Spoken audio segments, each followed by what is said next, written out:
I know it's been a while since I read the book, so let's just jump right in. The last time that I read, where we left poor Trisha was at Trisha's puking place. She drank the stream water and got really, really sick and started hallucinating that she saw Tom Gordon, and it like became really, really real. It felt like he was really there. So that's the last place that we were. Okay, let's get going. I realize some of the footage for this is not the greatest, like in the dark, but hey, this is just filler. Um, the main thing of this is for listening, not watching. Okay, anyways, here's The Girl Who Loved Tom Gordon by Stephen King. Sixth inning. When Trisha woke up, the birds were singing confidently. The light was strong and bright, the way it looked at mid-morning. She might have slept even longer, but hunger wouldn't allow it. She roared with a vast emptiness from the top of her throat all the way down to her knees. And in the very middle it hurt. Actually hurt. It was as if she were being pinched somewhere inside. The feeling frightened her. She had been hungry before, but never hungry enough for it to hurt this way. She backed out of her shelter, knocking it over again, got to her feet, and hobbled to the stream with her hands planted in the small of her back. She probably looked like Pepsi's grandmother, the one who was deaf and had arthritis so bad she had to use a walker. Granny Grunt, Pepsi called her. Trisha got down on her knees, planted her hands, and drank like a horse at a trough. If the water made her sick again, and it probably would, so be it. She had to put something in her stomach. She got up, looked dully around her, hitched up her jeans. They had been okay when she put them on long ago and far away in her Stanford bedroom, but they were loose now. Then started downhill along the course of the stream. She no longer had any real hope that it would take her out, but at least she could put some distance between her and Trisha's puking place. She could do that much. She had gotten perhaps 100 paces when the tough Tootsie spoke up. "Forgot something, didn't you, sugar?" Today the tough Tootsie also sounded like a getting tired Tootsie, but her voice was as cold and ironic as ever, not to mention correct. Trisha stood where she was for a moment with her head down and her hair hanging, then turned around and labored uphill to her little camp of the night before. She had to stop twice on the way and give her pounding heart a chance to slow down. She was appalled by how little strength she had left. She filled her water bottle, stuffed it and the shredded remains of her poncho into her pack, gave a tearful sigh at the pack's weight when she lifted it. The damn thing was all but empty, for goodness sake, and then set off again. She walked slowly, almost plodding now, and although the going was downhill, she still had to stop and rest every 15 minutes or so. Her head throbbed. All the world's colors looked too bright, and when a blue jay called from a branch overhead, the sound seemed to punch into her ears like needles.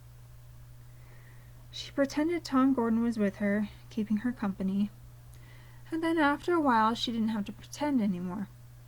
He walked along beside her, and although she knew he was a hallucination, he looked as real by daylight as he had by moonlight. Around noon, Trisha stumbled over a rock and sprawled full length in a brambly snarl of bushes. She lay there with the breath knocked out of her, and her heart hammering so hard it made white lights in front of her eyes. The first time she attempted to drag herself back to open ground, she couldn't do it. She waited, rested, tried for stillness with her eyes half closed, and then went for it again.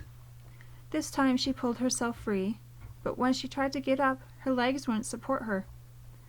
No wonder, either, not really.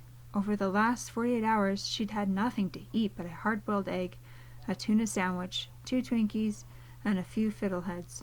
She'd also had diarrhea and vomiting.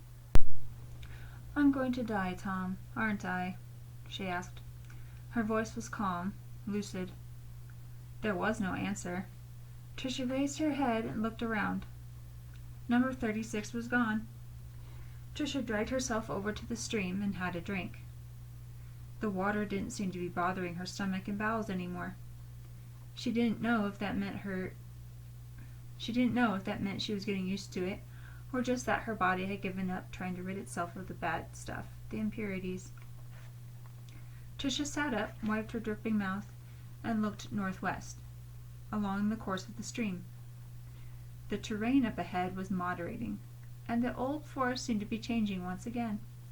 The firs giving way to smaller, younger trees, your basic forest clenches and tangles, in other words, with plenty of underbrush clogging up any easy way through. She didn't know how long she could continue in that direction, and if she tried to walk in the stream, she guessed that the current would bowl her over. There were no helicopters, no barking dogs. She had an idea she could hear those sounds if she wanted to, just as she could see Tom Gordon if she wanted to, so it was best not to think in that direction. If any sounds surprised her, they might be real. Tricia didn't think any sounds would surprise her. "I'm going to die in the woods." Not a question this time. Her face twisted into an expression of sorrow, but there were no tears. She held out her hands and looked at them. They were trembling. At last she got to her feet and began to walk again. As she made her way slowly downhill, clutching at tree trunks and branches to keep from falling over, 2 detectives from the Attorney General's office were questioning her mother and brother.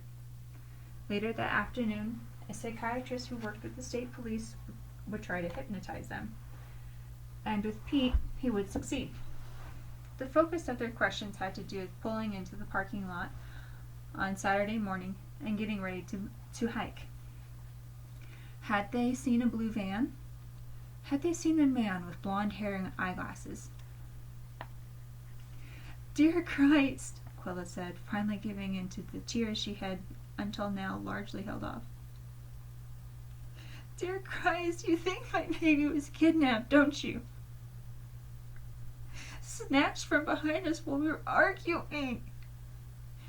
At that, Pete also began to cry. In TR-90, TR-100, and TR-110, the search for Tricia went on, but the perimeter had been tightened, the men and women in the woods instructed to concentrate more fully on the area near where the girl had last been seen.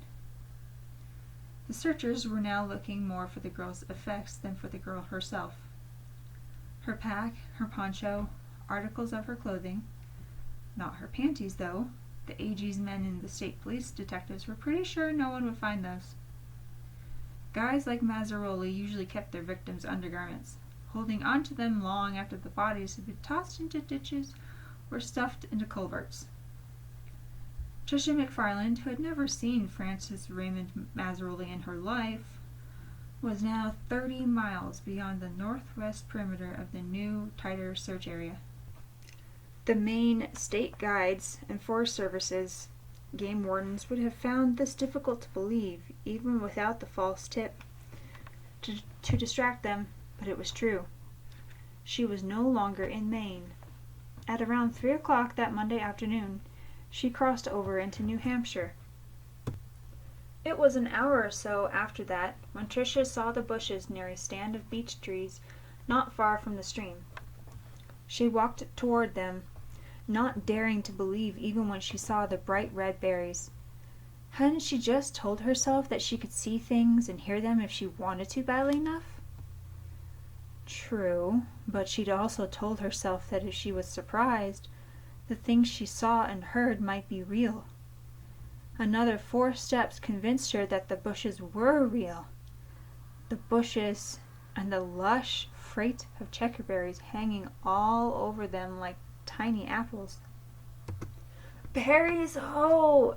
she cried in a cracked, hoarse voice, and any last doubts were removed when 2 crows which had been feasting on dropped fruit a little farther into the tangle took wing, cawing at her reprovingly.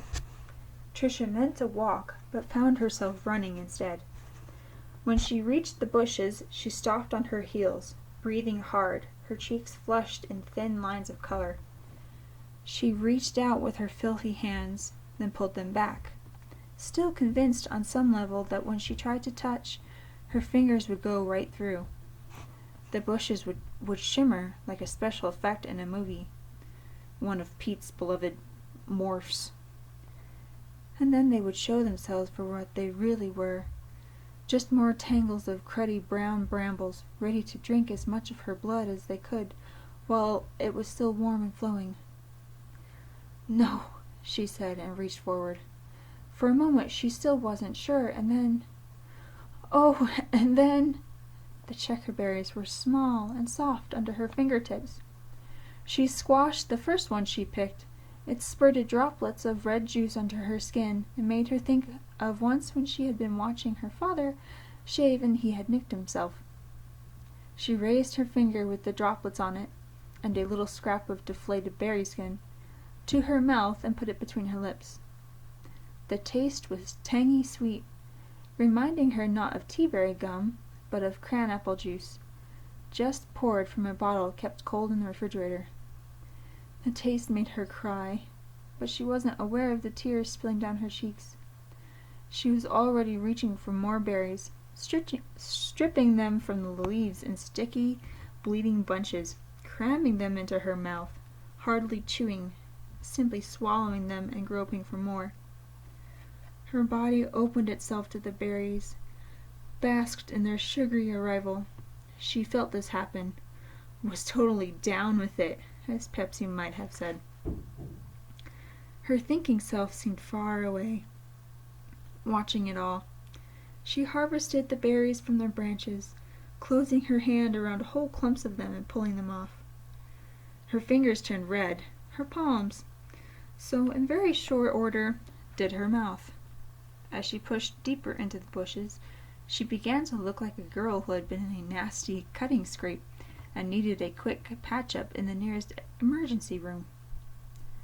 She ate some of the leaves as well as the berries, and her mother had been right about them too. They were good even if you weren't a woodchuck. Zippy! The two tastes combined made her think of the jelly Grandma McFarlane served with roast chicken. She might have gone on eating her way south for quite a while longer, but the berry patch came to an abrupt end. Tricia emerged from the last clump of bushes and found herself looking into the mild, startled face and dark brown eyes of a good-sized doe. She dropped a double handful of berries and screamed through what now looked like a crazy application of lipstick. The doe hadn't been bothered by her crackling, munching progress through the checkerberry tangle, and it seemed just mildly annoyed by Tricia's scream. It occurred to Tricia later that this one deer would be likely to survive hunting in season come fall. The doe merely flicked her ears and took 2 springy steps. They were more like bounces, actually, back into a clearing which was shafted by conflicting rays of dusky green-gold light. Beyond her, watching more warily, were 2 fawns on gangly legs. The doe took another look over her shoulder at Tricia, then crossed with those light, springy steps to her kids. Watching her, amazed and as delighted as she had been at the sight of the beavers, Tricia thought that the doe moved like a creature with a thin coating of that flubber stuff on her feet. The 3 deer stood in the beach clearing, almost as if posing for a family portrait. Then the doe nudged one of the fawns, or perhaps bit its flank, and the 3 of them were on their way. Tricia saw the flirt of their white tails going down the hill, and then she had the clearing to herself. "Goodbye," she called. "Thanks for stopping, but—" She stopped, realizing what the deer had been doing here. The forest floor was littered with beech nuts. She knew about these not from her mother, but from science class at school. 15 minutes ago she had been starving. Now she was in the middle of Thanksgiving dinner. The vegetarian version, yeah, but so what? Tricia knelt, picked up one of the nuts, and set the remains of her fingernails in the shell's seam. She didn't expect much, but it opened almost as easily as a peanut.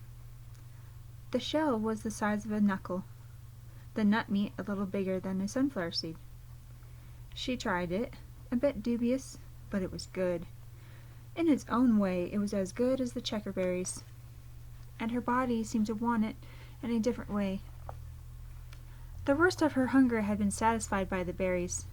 She had no idea how many she had already gobbled, not to mention the leaves. Her teeth were probably as green as Arthur Rhodes, that creepy little kid who lived up the street from Pepsi. Besides, her stomach had probably shrunk. What she had to do now was... "Stock up," she muttered. "Yeah, baby, stock up big time."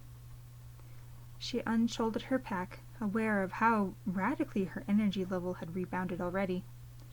It was beyond amazing, actually a little eerie, and unbuckled the flap. She crawled across the clearing, gathering nuts with dirty hands. Her hair hung in her eyes, her filthy shirt flapped, and every now and again she hitched at her jeans, which had been all right when she put them on 1,000 years ago, but no longer wanted to stay up. As she gathered, she sang the auto-glass jingle. I don't know. 1-854 giant. I don't know, making it up. Under her breath. When she had enough beech nuts to weight down the bottom of the pack, she worked her way slowly back through the checkerberry patch, picking berries and dumping them, the ones she didn't just dump into her mouth, in on top of the nuts. When she reached the place where she had stood earlier, trying to muster up enough courage to reach out and touch what she saw, she felt almost herself again. Not entirely, but still pretty good. Whole was the word that occurred to her, and she liked it so well she said it out loud, not once, but twice. She trudged to the brook, dragging the pack beside her, then sat down under a tree. In the water, like a happy omen, she saw a small speckled fish shoot by in the direction of the flow.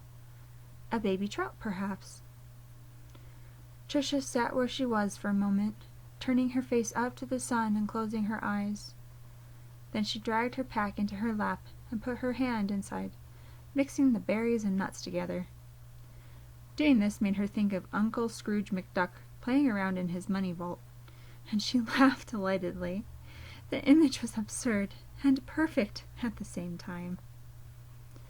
She hulled a dozen or so of the beech nuts, mixed them with a like number of berries, this time using her madder-stained fingers to remove the stems with ladylike care, and tossed the results into her mouth in 3 measured handfuls.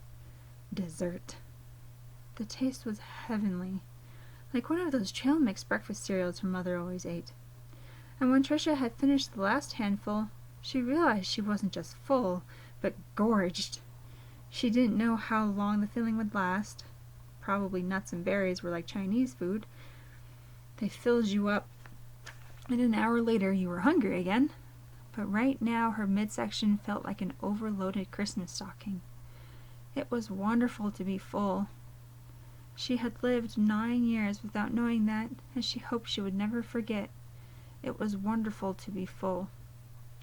Tricia leaned back against the tree and looked into her knapsack with deep happiness and gratitude. If she hadn't been so full, too stuffed to jump, she thought, she would have stuck her head in like a mare sticking her head into an oat sack, just to fill her nose with the delicious combined smell of the checkerberries and beech nuts. "Saved my life, you guys," she said. "Saved my gosh darn life." On the far side of the rushing stream there was a little clearing carpeted with pine needles. Sunlight fell into it in bright yellow bars filled with slow dancing pollen and woods dust. Butterflies also played in this light, dipping and swooping. Tricia crossed her hands on her belly, where the roaring was now still, and watched the butterflies. In that moment she did not miss her mother, father, brother, or best friend.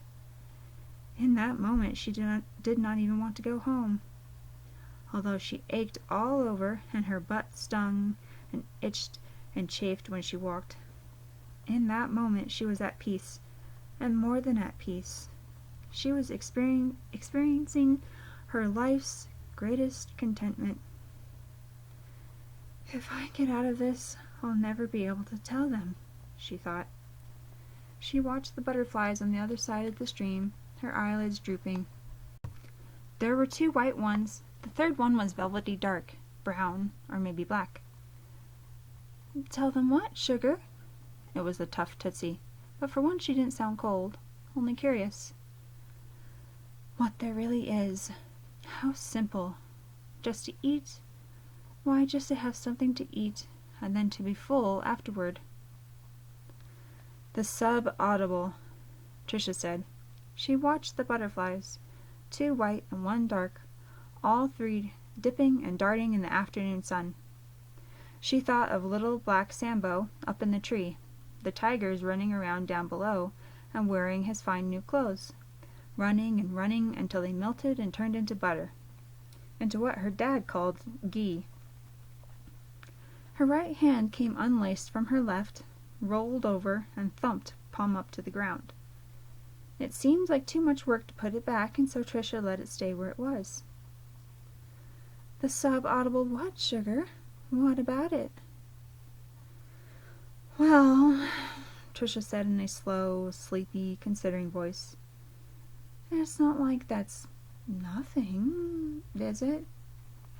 The tough Tootsie didn't reply. Tricia was glad. She felt so sleepy, so full, so wonderful. She didn't sleep, though.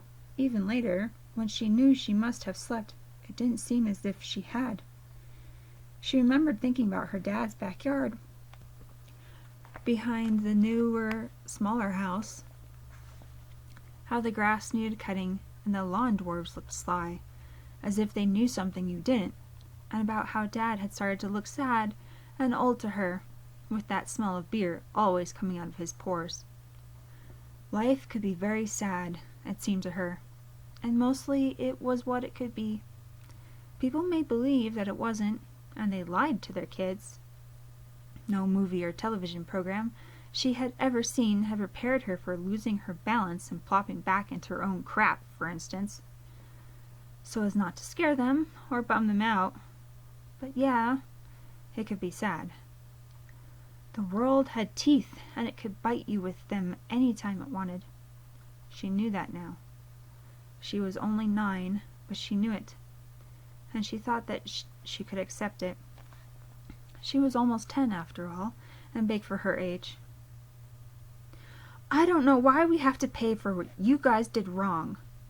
That was the last thing she had heard Pete say, and now Tricia thought she knew the answer. It was a tough answer, but probably a true one. Just because. And if you didn't like it, take a ticket and get in line.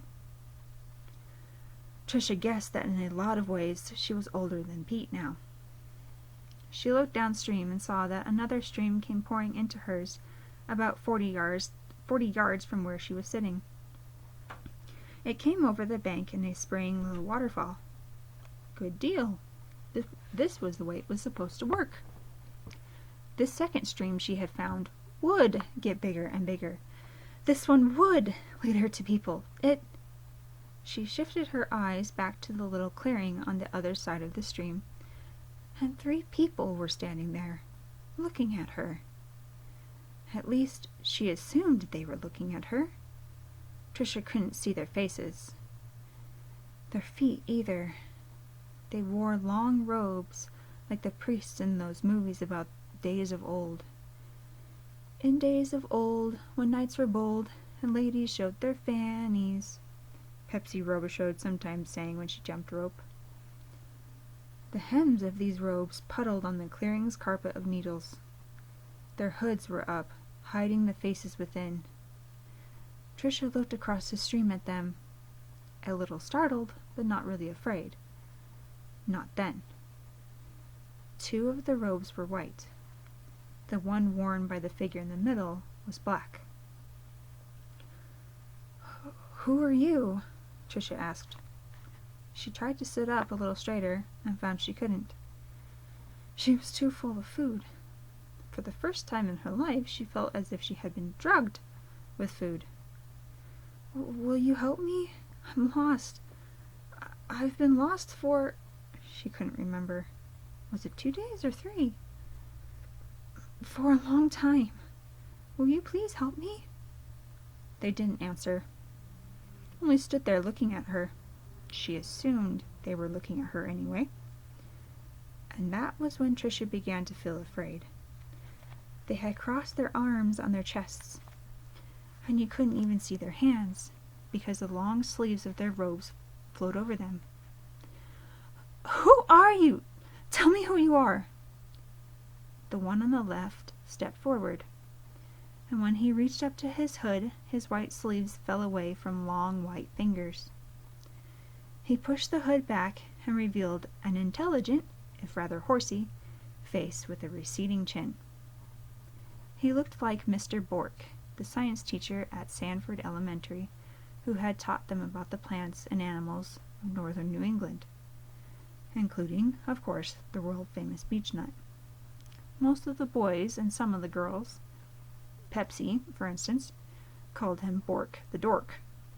He looked at her from across the stream and from behind little gold-rimmed spectacles. I come from the god of Tom Gordon, he said. The one he points up to when he gets a save. Yes? Trisha asked politely.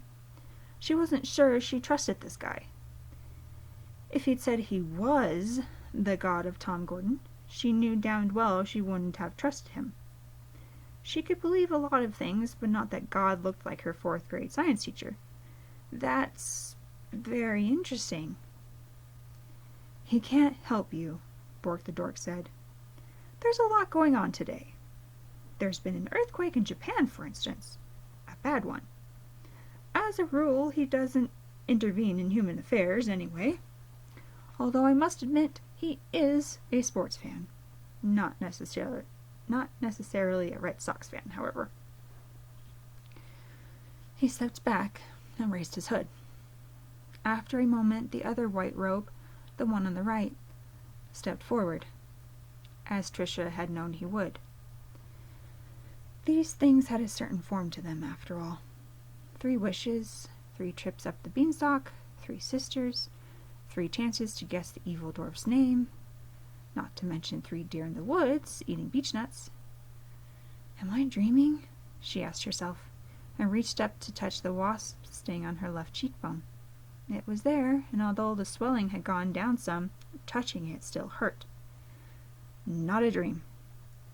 But when the second white robe pushed back his hood, and she saw a man who looked like her father, not exactly, but as much like Larry McFarland as the first white robe had looked like Mr. Bork, she thought it had to be.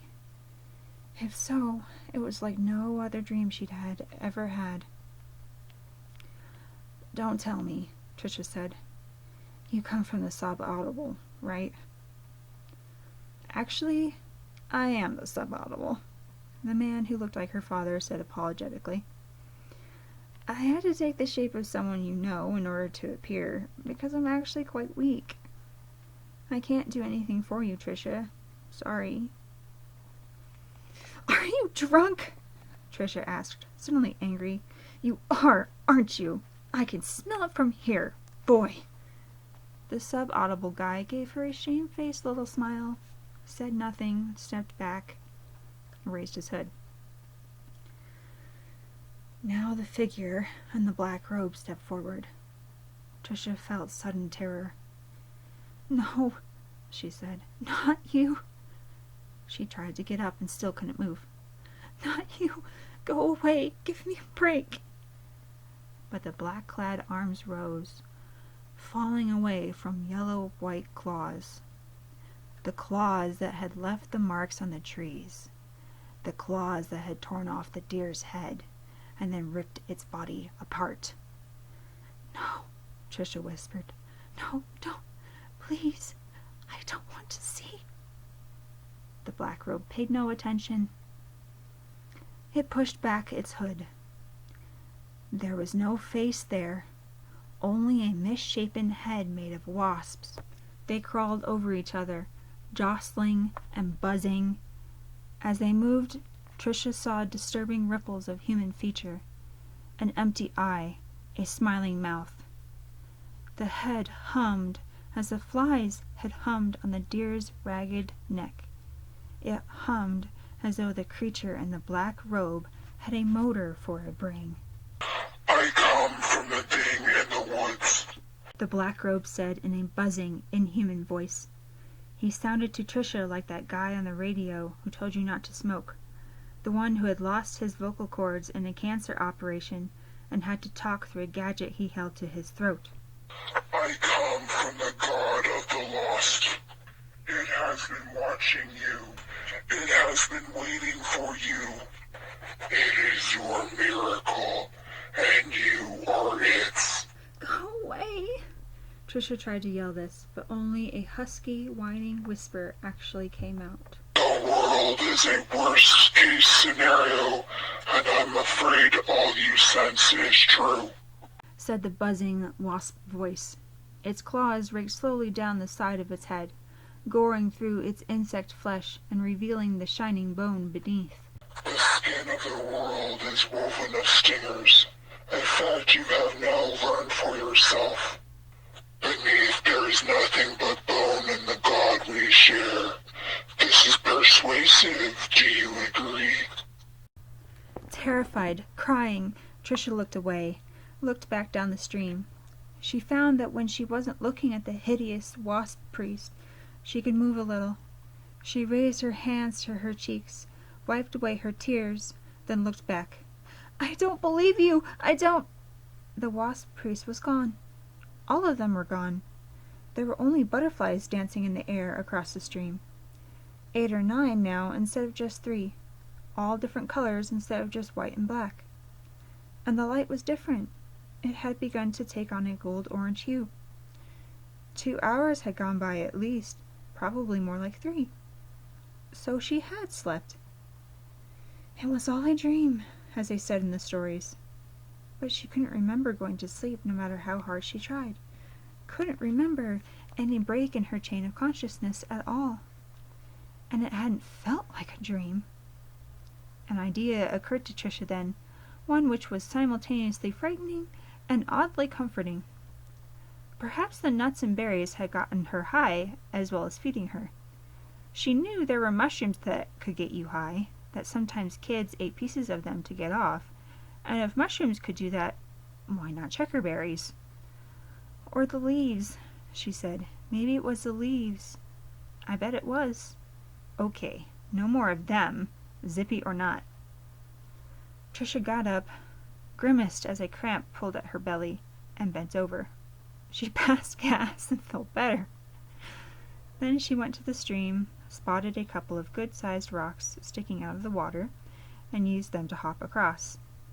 In some ways she felt like a different girl, clear-eyed and full of energy, yet the thought of the wasp priest haunted her. And she knew her unease would only get worse after the sun went down. If she wasn't careful, she'd have the horrors. But if she could prove to herself it had only been a dream, brought on by eating checkerberry leaves or maybe by drinking water that her system still wasn't entirely used to, actually being in the small clearing made her feel nervous. Like a character in a slasher movie. The stupid girl who goes into the psycho's house asking, "Is anybody here?" She looked back across the stream. Immediately felt that something was looking at her from the woods on this side, and reversed direction so fast that she almost fell down. Nothing there. Nothing anywhere as far as she could tell. "You dingbat," she said softly, but that feeling of being watched had come back, and come back strong. The God of the lost, the wasp priest, had said it had been watching you. It has been waiting for you. The wasp priest had said other things too, but that was what she remembered. Watching you. Waiting for you. Trisha went to where she was pretty sure she had seen the 3 robed figures and looked for any sign of them, any sign at all. There was nothing. She dropped to one knee to look more closely, and there was still nothing. Not so much as a patch of scuffed needles, which her frightened mind could have interpreted as a footprint. She got up again, turned to cross the stream, and as she did, something in the forest to her right caught her eye. She walked in that direction, then stood looking into the tangled darkness, where young trees with thin trunks grew close together, fighting for space and light above ground, no doubt fighting with the grasping bushes for moisture and root room, that sounds funny, below. Here and there in the darkening green, birches stood like gaunt ghosts. Splashed across the bark of one of these was a stain. Trisha looked nervously over her shoulder, then pushed her way into the woods and toward the birch. Her heart was thumping hard in her chest, and her mind was screaming at her to stop this, to not be such a fool, such a dingbat, such an asshole. But she went on. Lying at the foot of the birch was a snarly coil of bleeding intestine, so fresh that it had as yet collected only a few flies. Yesterday the sight of such a thing had had her struggling with all her might not to throw up. But life seemed different today. Things had changed. There were no butter flutters, no meaty hiccups way down deep in her throat, no instinctive urge to turn away or at least avert her eyes. Instead of these things she felt a coldness that was somehow much worse. It was like drowning, only from the inside out. There was a swatch of brown fur caught in the bushes to one side of the guts, and on it she could see a spatter of white spots. This was the remains of a fawn, one of the two she had come upon in the beechnut clearing, she was quite sure. Further into the trees, where the woods were already darkening toward night, she saw an alder tree with more of those deep claw marks slashed into it. They were high up, where only a very tall man could have reached. Not that Trisha believed a man had made the marks. It has been watching you. Yes, and was watching again right now. She could feel eyes crawling on her skin the way the little bugs, the minges and no-see-ums, crawled there. She might have dreamed the three priests or hallucinated them, but she wasn't hallucinating the deer guts or the claw marks on the alder. She wasn't hallucinating the feel of those eyes either. Breathing hard, her own eyes jerking from side to side in their sockets, Trisha backed toward the sound of the stream, expecting to see it in the woods, the god of the lost. She broke free of the underbrush and, clutching small branches, backed all the way to the stream. When she was there, she whirled and leapt across it on the rocks, partly convinced that even now it was bursting out of the woods behind her, all fangs, claws, and stingers. She slipped on the second rock, almost fell into the water, managed to keep her balance, and staggered up on the far bank. She turned and looked back. Nothing over there. Even most of the butterflies were gone now, although one or two still danced, reluctant to give up the day. This would probably be a good place to spend the night, close to the checkerberry bushes and the beechnut clearing, but she couldn't stay where she had seen the priests. They were probably just figures in a dream, but the one in the black robe had been horrible. Also there was the fawn. Once the flies did arrive in force, she would hear them buzzing. Trisha opened her pack, got a handful of berries, then paused. "Thank you," she told them. "You're the best food I ever ate, you know." She set off downstream again, hauling and munching a few beechnuts as she went. After a little bit she began to sing, at first tentatively and then with surprising enthusiasm as the day waned. "Put your arms around me, 'cause I gotta get next to you. All your love forever, you make me feel brand..." Yeah, anyways, yeah, baby. So, that's the end of that chapter. Sorry, I stumble a bit here and there, just trying to just get through it. I hope you liked my wasp priest voice. Took me a while to find a voice changing thingy. Yeah, so that's the end of that chapter. That's probably my favorite part in the whole book. Okay. Oh, I finished early. Finished before I used up all my footage. Awesome. Okay. Guess I will see you next time. Love you. Bye.